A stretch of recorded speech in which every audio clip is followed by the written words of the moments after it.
नमस्कार साथियों, उम्मीद करते हैं आप बहुत अच्छे होंगे। जैसा कि आप थंबनेल में देख रहे होंगे, career after the diploma, private job, government job. तो टू बी वेरी ऑनेस्ट, ये वीडियो फ्रेशर्स के लिए है जो डिप्लोमा जस्ट कर रहे हैं या कर चुके हैं। उनको कौन कौन सा रोल आने वाले समय में दिखेगा। तो अगर आप डिप्लोमा कर रहे हैं या कर चुके हैं तो इस चैनल पे पहली बार हैं तो चैनल को सब्सक्राइब कर देना। और मैं आपको ये भरोसा देना चाहता हूँ कि इस से वीडियो का एक एक सेकेंड आप सब लोगों के लिए इंपॉर्टेंट है। चलिए मैं बात करता हूं। सबसे पहले अगर आपको इस जो लेक्चर का जो कैरियर काउंसलिंग प्रोग्राम है उसका अगर आपको पीडीएफ चाहिए तो आप अड्डा 24/7 के ऐप को डाउनलोड कर लेना और उसमें अपनी कैटेगरी फ्री में रहेगा। मैं आपको बता रहा हूँ बहुत सारी जानकारी। ए जेई कैटेगरी आप अपनी ब्रांच को पिक करना, फिर कम्युनिटी में चले जाना और उसके ऊपर योर ग्रुप में, और जैसे ही टिक करोगे, फॉलो करोगे, राहुल मिश्रा सर का ग्रुप है उसको फॉलो कर दो, वहीं पे आपको लेक्चर का पीडीएफ मिल जाएगा। और इसी ऐप में डेली आपको क्विजेस और करंट अफेयर्स के नोट्स, आर्टिकल, बहुत सारी चीजें फ्री में है। तो अगर आपके पास ऐप नहीं है तो डाउनलोड कर लो। चलिए मैं बात करूंगा। सबसे पहले मैं बात करूंगा यार, सिविल, मैकेनिकल, इलेक्ट्रिकल के स्टूडेंट्स अगर आपका डिप्लोमा करते हैं तो उनको कौन कौन सा रोल ऑफर होता है। देखो, मैकेनिकल में मेंटेनेंस इंजीनियर होते हैं, प्रोडक्शन इंजीनियर होते हैं, सुपरवाइजर, क्वालिटी इंस्पेक्टर होते हैं, सीएनसी ऑपरेटर्स होते हैं। और बेसिकली ज़्यादातर से ऑटोमोटिव इंडस्ट्रीज होती हैं, एरोस्पेस होती हैं, और गवर्नमेंट सेक्टर तो है ही है आप लोगों को, राइट। फिर उसके बाद बीटेक फर्दर अगर आप चाहते हो तो बीटेक कर सकते हो, लेटरल एंट्री के थ्रू एएमआईई कर सकते हो। और भी बहुत सारे यूजफुल सर्टिफिकेशन कोर्सेज मैकेनिकल के लिए हैं जो यूजुअली बच्चे प्राइवेट सेक्टर में या गवर्नमेंट सेक्टर में जाने के पहले जस्ट डिप्लोमा पास आउट या कुछ लोग फाइनल ईयर में ही कर देते हैं, like auto CAD, solid work, CNC programming, HVAC design, GDN art. ये सारे कोर्सेज मैकेनिकल के हैं। सेम तरीके से अगर सिविल इंजीनियर्स की बात करें तो ज्यादातर से सिविल इंजीनियरिंग को जो रोल ऑफर होता है, site engineer, surveyor, CAD, draftsman, junior engineers, government sector में भी बहुत सारा है। कंस्ट्रक्शन है, real estate, road, bridge project, तमाम तरह की इंडस्ट्रीज में इनको काम करने का मौका मिलता है। और सेम आपको भी सिविल वाले बच्चे भी फर्दर स्टडी आप लोगों का ये कर सकते हैं अगर उनके पास ऑप्शन में है। बाकी ये सारे सिविल इंजीनियरिंग स्टूडेंट्स कोर्सेज करते हैं। अब उसके बाद इलेक्ट्रिकल में भी आप देखिएगा ये सारे जॉब रोल आप लोगों को ऑफर हो जाते हैं। इन सारे सेक्टर्स में आप लोगों को काम करने का मौका मिलेगा। अब देखो, रेलवे में मैकेनिकल का भी है, मैं आपको ऐसा नहीं बोलूंगा कि मैकेनिकल का रेलवे में काम नहीं है। रोड और ब्रिज और में मैकेनिकल का काम नहीं है, बट रिलेटिवली थोड़ा सा कम है। बाकी फर्दर स्टडीज आपके लिए भी ऑप्शंस ओपन हैं। और PLC, SCADA, industrial engineering, automation and electrical, CAD, solar installation, ये सारा आप लोगों को पार्ट टाइम कोर्सेज होता है। तो अगर आप परसुइंग हैं, जस्ट डिप्लोमा पास आउट किए हैं, अगर आपके पास टाइम है तो इन सारे कोर्सेज को कर सकते हैं। अब रही बात इनमें से कौन सा कोर्स करना है, आपके ऊपर टोटली इंटरेस्ट पे डिपेंड करेगा। हालांकि इस पे एक वीडियो से मैं सेपरेट लेकर के आऊंगा कि कौन सा आपको यहाँ पे सर्टिफिकेशन कोर्स आप लोगों के लिए बड़ा इंपॉर्टेंट होगा। चलिए अब मैं आपको बात करूंगा कि अगर बीटेक कर रहे हैं डिप्लोमा के बाद कर सकते हैं, डायरेक्ट सेकेंडरी में आपको एंट्री मिल जाएगी। और उसके बाद ये आप कहीं से भी कर सकते हैं, राइट। ये कहीं से भी करते हैं। बहुत सारी यूनिवर्सिटी का आप लोगों का हर एक स्टेट का लेटर एंट्री का एग्जामिनेशन होता है। अच्छे रैंक आते हैं तो वहाँ के गवर्नमेंट कॉलेज, प्राइवेट कॉलेज में सेकेंडरी में एडमिशन आपको मिल जाता है। या बहुत सारी सेंट्रल यूनिवर्सिटी भी लेटर एंट्री के थ्रू एडमिशन देती हैं। तो आप लोगों को देखना पड़ेगा, उसका एक सेपरेट वीडियो मैं देकर के आऊँगा। बाकी बहुत सारे लोग प्रोफेशनल वर्किंग होते हैं तो उनके लिए AMIE, most of the examination जो होते हैं, जैसे भी JK SSB JEE का, तो उससे AMI उन्होंने वैलिड माना है। तो AMI का भी सर्टिफिकेट हर जगह काम आता है। प्राइवेट सेक्टर में तो काम आएगा ही आएगा, गवर्नमेंट सेक्टर में भी काफी जगह काम आता है। तो अगर आप वर्किंग प्रोफेशनल हैं तो ये बीटेक के इक्विवेलेंट ही माना जाता है। तो आप लोग इन कोर्सेज को ग्रैब कर सकते हैं। तो यार वीडियो पूरा देखना, ये नहीं कि अभी स्किप करके चले जाओगे। अभी तो इन्फॉर्मेशन की शुरुआत है। ये पूरा का पूरा 15 मिनट का कैरियर काउंसलिंग सेशन है यार। आपको बहुत सारा इन्फॉर्मेशन दे करके जाएगा, मैं आपको बता रहा हूँ। फिर उसके बाद अगर मैं बात करूं गवर्नमेंट सेक्टर के साथ साथ, आप डिप्लोमा के बाद गवर्नमेंट सेक्टर में भी जा सकते हैं। और बहुत सारे लोग PSU से अप्रेंटिसशिप भी कर सकते हैं। और बहुत सारे लोग प्राइवेट सेक्टर में भी जा सकते हैं। हर किसी की अपनी अपनी चॉइस होती है कि कहाँ उसको जाना है। बट मैं आज आप लोगों को थोड़ा सा बताऊंगा कि अगर कहीं जा रहे हैं तो क्यों जा रहे हैं। सोचने के लिए आपके पास पॉइंट होना चाहिए। तो why is the best, simple सी बात है। Job security, good salary, benefits बहुत सारी होती हैं। लर्न, अप्रेंटिसशिप में क्या होता है कि मोस्ट ऑफ द, देखो PSUs में क्या होता है ना, जॉब जो निकलती है फुल टाइम ना, उसमें अप्रेंटिसशिप वालों को बड़ा फायदा हो जाता है। तो यदि आप प्रिपरेशन कर रहे हैं, कुछ काम नहीं है, जॉब नहीं लगा है, तो एटलीस्ट मैं आपको रिफर करूंगा कि अप्रेंटिस कर दीजिए आप लोग। और बाकी तो पीएसयूज में प्राइवेट सेक्टर में स्टार्टिंग सैलरी थोड़ी सी कम होती है, बट अच्छा खासा एक्सपीरियंस आप लोगों को मिल जाएगा काम करने का। तो आप प्राइवेट सेक्टर में भी कर सकते हैं जॉब, अगर आप लोगों के पास अच्छा जॉब ऑफर है तो। बट मैं अगर आपको बोलूं कि गवर्नमेंट सेक्टर में कौन कौन से फ्रिक्वेंट इधर मतलब कि 4 से 5 सालों में वैकेंसीज निकलती रहती है, तो वो आपको पता है। एसएससी जेई है, आरआरबी है, डीआरडीओ है, इसरो है, सीपीडब्ल्यूडी, एसएससी जेई, एमएस में भी बच्चे जाते हैं, एनटीपीसी में, BHEL, BL, ONGC, IOCL, HPCL, NHPC, ये सारे एग्जामिनेशंस हैं जो फ्रिक्वेंट सेंट्रल लेवल पे है। पूरे भारत का बच्चा इसमें अप्लाई करता है। तो ये आपको उनके पोस्ट होते हैं और ये ब्रांचेस इसमें एलिजिबल होते हैं।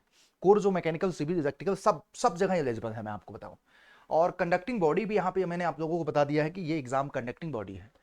तो ये सारी फ्रिक्वेंट कंपनियां, डीडीए भी इसमें है, मैं आपको बता रहा हूँ, डीडीए भी है, मैं one of the important organisation. Metro rail corporation बहुत सारे आप लोगों को भी रिक्रूटमेंट करते रहते हैं, और रेलवे तो है ही है। फिर उसके बाद बहुत सारे स्टेट में भी रिक्रूटमेंट होते रहते हैं। जैसे आपको भी पता है कि स्टेट में पब्लिक वर्क डिपार्टमेंट पीडब्ल्यूडी है, वाटर रिसोर्सेज डिपार्टमेंट है, इरिगेशन रिसोर्सेज डिपार्टमेंट है, इलेक्ट्रिसिटी बोर्ड है, अर्बन डेवलपमेंट हाउसिंग बोर्ड है, state PSC examination like MPPSC, UPPSC, RPSC, और स्टेट जेई एग्जामिनेशन जैसे JKSSB JE, UK triple SC JE. तो बहुत सारे स्टेट लेवल पे पीएससी ऑर्गेनाइजेशन भी है, और आपके जेई के लिए और ए के भी। तो इनकी भी अपनी फ्रिक्वेंट पोस्ट आती रहती है। ये सारे ब्रांचेस इसमें एलिजिबल हैं, और ये स्टेट लेवल पे होती है। तो स्टेट लेवल में कहीं कहीं आपको लिमिटेशंस मिल जाएगा कि इस स्टेट में सिर्फ यहाँ का डोमिसाइल होता है, बट ये पीएससी वाले में ए लेवल के पोस्ट में नहीं होता है, बट जेई लेवल में कहीं कहीं होता है।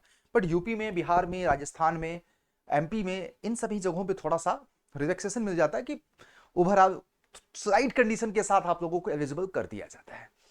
तो ये स्टेट लेवल की फ्रीक्वेंट वैकेंसी आती रहती है। अब सवाल एक आप लोगों के मन में होगा कि यार हम आज के दौर में क्या करें, गवर्नमेंट जॉब की तैयारी करें या प्राइवेट जॉब की तैयारी करें?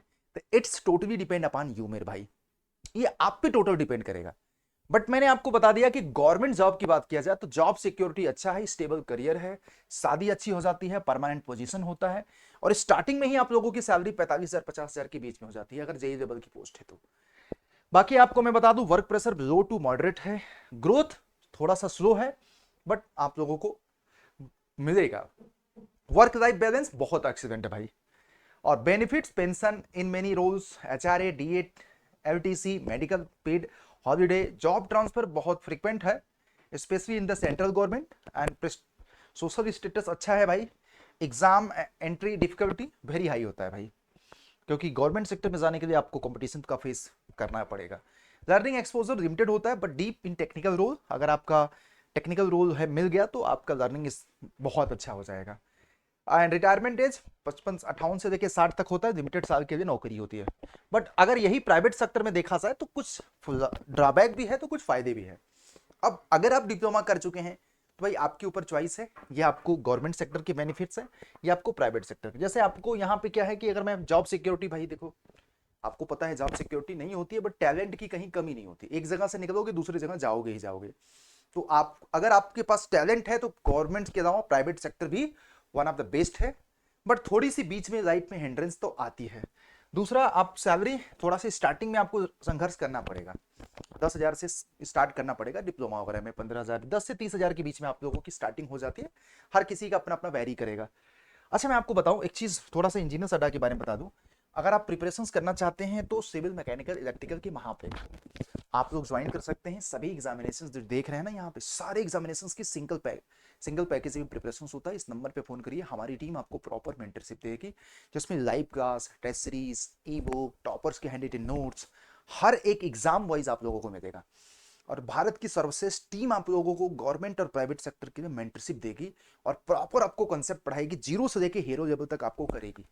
इसके लिए इन महापे को इनरोल कर सकते हो, और मुझे उम्मीद है कि आप लोगों को काफी कुछ हेल्प मिलेगा। फिर उसके बाद मैं आपको बात करूंगा कि प्राइवेट सेक्टर में देखो एक चीज है, ऑफरन यहाँ पे क्या है भाई, वर्क प्रेशर तो भाई देखो प्राइवेट सेक्टर में रहेगा, प्राइवेट सेक्टर में वर्क प्रेशर रहता है। फिर उसके बाद यहाँ पे ग्रोथ फास्ट होता है, depending upon the talent, growth आपको इसमें फास्ट मिल जाएगा। फिर वर्क लाइफ बैलेंस थोड़ा सा पुअर होता है, लॉन्ग आवर्स होती है, लेस पर्सनल टाइम होता है। एग्जाम्पल फॉर मी, मेरे को भी देख सकते हो। बेनिफिट, पीएफ होता है, sometime insurance limited and paid by the leaves. तो ये सारे देखो। उसके बाद थोड़ा सा मीडियम होता है, depend upon the job and role. Easier entry via campus and walk in. तो प्राइवेट सेक्टर में थोड़ी सी एंट्री आपको आसान मिल जाएगी। मोर टेक्निकल एक्सपोजर, स्किल इसमें अच्छा मिलेगा। प्राइवेट सेक्टर में सीखने को बहुत कुछ मिलेगा, मैं आपको बता दूं। Option depend upon the company and no pension of the most. तो ये देखो, मुझे ऐसा लग रहा है कि एज ऑफ नाउ इतने सारे पैरामीटर आपने देख लिया। गवर्नमेंट सेक्टर काफी इस समय की दृष्टि से अच्छा है। तो अगर आप सोच रहे हैं अपनी प्रिपरेशन करने का, तो मैं आपको बता दूं, गवर्नमेंट सेक्टर की प्रिपरेशन साल 1.5 साल 2 साल कर सकते हैं। वैकेंसीज बैक टू बैक निकल रही हैं। बट गवर्नमेंट सेक्टर में अगर आप प्रिपरेशन करना चाहते हैं तो आपको मेहनत साल से 6 महीने आपको अथक करनी पड़ेगी। पूरी जिंदगी भर मौज है। अदरवाइज अगर आप पूरी लाइफ स्ट्रगल करना चाहते हैं तो कर दो, प्राइवेट सेक्टर में जाओ। बट मैं आपको बता दूं, प्राइवेट सेक्टर में ऐसा नहीं है, अपवाद है। बहुत सारे लोग अच्छा कर रहे हैं गवर्नमेंट सेक्टर के कंपैरिजन में।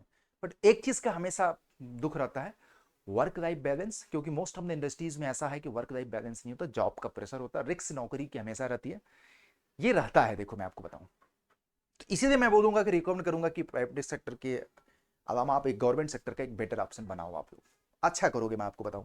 तो ये करियर काउंसलिंग प्रोग्राम था, आप लोगों को बहुत सारे इंफॉर्मेशन मैंने दे दिया।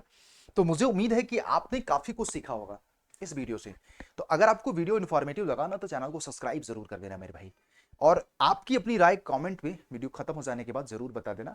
Personally I will be reply for your all comment. ठीक है, थैंक यू। जय हिंद, जय भारत। अपना ख्याल रखिए। मिलते हैं ब्रेक के बाद आप लोगों से। Thank you.